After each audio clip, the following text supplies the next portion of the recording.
¿Tienes una hernia discal lumbar y quieres recuperarte al 100% de esta hernia? Bueno, pues si este es tu caso, me gustaría que te quedaras en este vídeo hasta el final, porque en él voy a darte la hoja de ruta que tienes que seguir para que te recuperes al 100% y vuelvas a recuperar una vida plena y sin dolor. Cuando me refiero a recuperarte al 100%, me refiero a recuperarte al 100%, no a quitarte el dolor solamente, que es lo que mucha gente confunde. Quitarte el dolor está bien, es una parte de la recuperación, pero recuperarte al 100% significa que puedas volver a hacer todo lo que hacías antes de sufrir la lesión. Es decir, que no veas con miedo a levantar cargas, a correr, por ejemplo, a hacer la actividad física que tú practicabas antes de la lesión, etcétera, etcétera. Así que este es el objetivo de este vídeo. Y para eso tienes que saber lo que es una hernia discal, que yo sé que si estás con una hernia discal ahora, lo más normal es que estés aprendiendo mucho del proceso, pero yo quiero darte detalles para que realmente entiendas por qué esta hoja de ruta es la correcta y no la que se propone por otro lado. Vamos a ello. Lo primero de todo es saber lo que es esta hernia. Fíjate, esto es una resonancia magnética, ¿vale? Y si ves, aquí están las vértebras y estos son los discos. Ves que en este disco está como un poco más oscurito que las demás. Eso quiere decir que está deshidratado el disco. Y cuando ves este bulto que ocupa esta línea blanca de aquí, que es la médula espinal, ¿vale? Pues esto es lo que se conoce como hernia discal y se ve en una resonancia magnética, ¿vale? Para entender mejor lo que es una hernia, tenemos esta imagen que es más didáctica, ¿vale? Esto sería un disco intervertebral con su columna visto desde arriba y esto sería uno lesionado, ¿ok? Si te fijas aquí tienes el anillo fibroso, ¿ok? Y dentro está el núcleo pulposo. El anillo fibroso es como una especie de tendón, por así decirlo, ¿vale? Y dentro tenemos como una especie de gelatina, como de gel, ¿ok? Este gel se encarga de recibir el impacto y distribuirlo alrededor de la superficie, ¿vale? Las líneas de cartílago del anillo lo que hacen es que este líquido no se vaya hacia los lados, no se salga, ¿vale? Cuando este anillo se va rompiendo, llega un momento que este material se sale hacia afuera y toca con el nervio, ¿vale? Esto sería lo que sería una hernia discal que es radicular, ¿vale? Que contacta con el nervio y provoca ese dolor que va por la nalga, por detrás del muslo, el gemelo, en la planta del pie, se duerme la pierna, siente esa sensación de eléctrica, quemazón, ¿vale? En fin, lo que es una hernia discal. Pero ¿cómo ha pasado esta hernia discal? ¿Qué ha sucedido, no? ¿Qué factores son los que influyen en esta hernia discal? Bueno, pues aquí te he puesto como una pieza de la hernia, ¿vale? Una pieza del disco intervertebral, ¿vale? Y lo que influye en que esto se pueda romper es, primero de todo, la genética. Esto es un factor que tú no puedes modificar. Es decir, si tú miras hacia atrás en tu familia y ves que tu padre tenía una hernia, tu abuelo tenía una hernia, es probable que tú tengas muchas papeletas para tener una hernia discal. Ahora, eso sí, esto es que tienes papeletas, no por eso tienes que tener una hernia discal sí o sí. Es decir, si tú controlas los factores que también influyen, pues no tienes por qué tener esta hernia discal. Esto es lo mismo que las personas que tienen un historial de familia que tienen infartos del corazón. Si tú eres una persona que hace ejercicio, que cuida su alimentación, que no tiene sobrepeso, va a ser mucho más difícil que tengas un infarto que una persona que hace todo lo demás mal, ¿vale? Pues con esto es exactamente igual. Si cuidas tus factores, el resto de factores, lo más normal es que sea más complicado que tengas una hernia discal, ¿vale? Otro de los factores que son los esfuerzos repetidos malos. ¿Por qué digo malos? Porque hay esfuerzos que son positivos. Es decir, si tú al disco intervertebral le dejas que se recupere con suficiente tiempo, no lo esfuerzas más de su capacidad, te alimentas correctamente, tienes un buen descanso, etcétera, etcétera, va a ser más difícil que se lesione. De hecho, es probable que si haces esto bien se ponga más fuertote y pueda soportar más carga. Sin embargo, si le metes demasiada caña, más de la que puede tolerar, lo más normal es que se lesione, ¿vale? ¿Y cómo se le mete ese exceso de caña? Pues fíjate aquí en esta pieza, como aquí estaría el núcleo pulposo, ¿vale? Si tú flexionas la espalda hacia adelante, aquí se presiona más y el núcleo pulposo se desplazaría hacia afuera. Si esto se hace con más intensidad de lo normal o de forma repetida y encima la recuperación no es buena, lo más normal es que esto se raje al final y el núcleo se salga hacia afuera, ¿vale? Luego estarían los factores de autocuidado, ¿vale? Estos son los hábitos, ¿vale? Se ha visto como, por ejemplo, fumar hace que te recuperes mucho más mal este disco y por tanto es un factor importante a tener en cuenta. Pero también lo es alimentarse mal, descansar mal, etcétera, etcétera. Creo que se entiende este aspecto, ¿vale?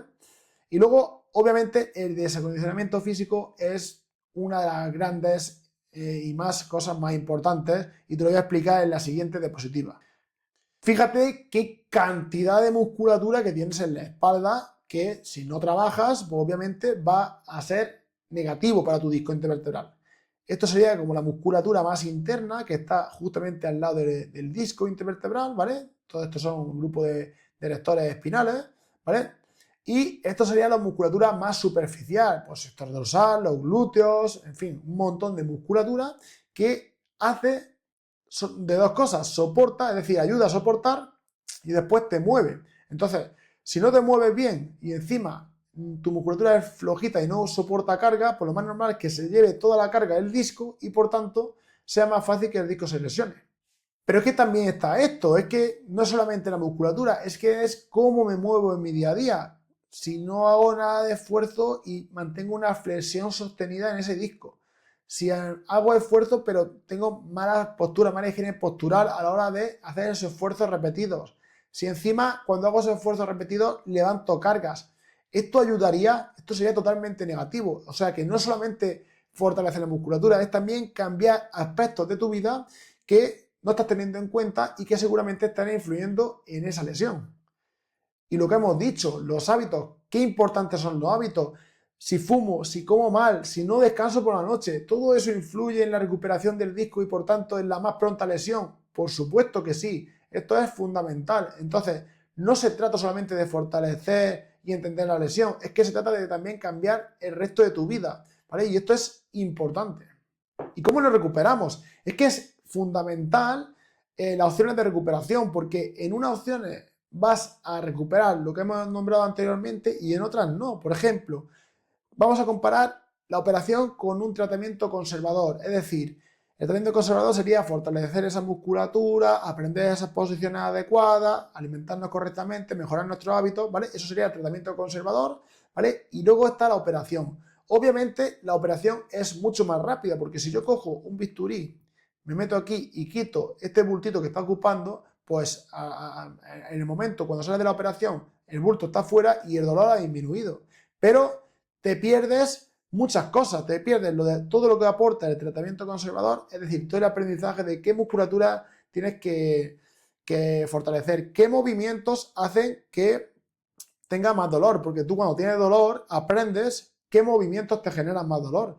También vas a aprender, pues eso, los hábitos correctos, tu higiene postural, etcétera, etcétera. Y eso, si te recuperas solamente con la operación, obviamente todo eso te lo pierdes.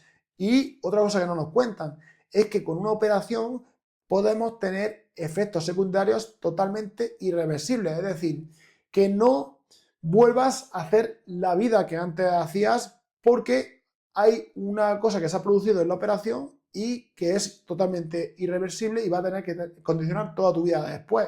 Entonces, esto es también muy importante, ¿vale? Si elegimos un tratamiento conservador, ¿qué tipo de tratamiento elegimos? Porque podemos elegir medicación y reposo, que por tanto sería mejor incluso operarse, o podemos elegir el ejercicio y el aporte que nos da aprender a movernos. Es decir, que luego, dentro de ese tratamiento conservador, no solo no me opero porque me da miedo operarme, sino que encima después, pues no hago las cosas necesarias, no solamente para recuperarme del dolor, sino que quiero volver a hacer mi vida normal. Es decir, quiero recuperarme al 100%. No quiero vivir todavía dependiente de las pastillas y el reposo, ¿no? Y luego, si elige ese ejercicio, ¿a qué profesional acudo? Dos, fisioterapeutas y entrenadores redactadores. Son esos dos los únicos que realmente pueden ayudarte. Así que no te vayas a osteópatas, no te vayas al de pilates, a los monitores de gimnasio, porque esas personas no están preparadas para entender lo que es un problema de columna y ayudarte con ello. Pero claro, yo sé que el médico te ha dicho que estas son las opciones que tienes, ¿no? El reposo las pastillitas y si la cosa no funciona, nos vamos a la operación, ¿no? Y si sabes hacer ejercicio, no hagas cosas muy forzosas. Vete a caminar, la piscina y como mucho unos estiramientos, el yoga, el pilates, no te esfuerces demasiado, pero es que tú piénsalo, ¿en qué de esto, de todo esto, dónde aprendes a controlar la musculatura que no está haciendo el trabajo correcto? ¿Dónde aprendes las posiciones? ¿Dónde aprendes a, en fin, a cambiar los hábitos? Es que esto no te aporta todo lo que tú necesitas para recuperarte al 100%. Puede ayudar, pero no es la solución. Lo que te ayuda es esto, lo que te ayuda es entender qué musculatura es la que tienes que trabajar, entender por qué ha surgido el problema, entender cómo mejorar tu higiene postural en tu vida laboral, en tu día a día, por qué le ha pasado eso a tu columna, eso tienes que entenderlo y también a cambiar los hábitos que realmente no están siendo positivos. Si no cambias los hábitos negativos, lo más normal es que vuelvas a recaer. Entonces, esto es un trabajo arduo, largo, que tienes que trabajar con alguien que sea profesional, que haya visto casos como el tuyo y que te lo personalice. La pregunta es esta, ¿y si buscamos ayuda? ¿Y si buscamos un profesional adecuado, que sea especialista de verdad, que haya tratado a personas con este problema, que lleve años de trabajo con esto, que vaya al origen del problema, que analice tu vida, que te haga un buen análisis, que además te ayude y te diga lo que tú realmente necesitas, a corregir lo que tú necesitas corregir, no algo general. Y es que al final vas a ahorrar tiempo y dinero y luego te vas a alegrar mucho porque vas a volver a recuperar tu vida al 100%. Así que déjate guiar por un profesional. Y es que la solución real es esta, ¿vale? Primero evaluarte, después planificarte el ejercicio, ¿vale? Después tener un seguimiento y un soporte para que te orienten a cambiar todo lo que tienes que cambiar en tu día a día. Y así realmente vas a conseguir recuperarte al 100%.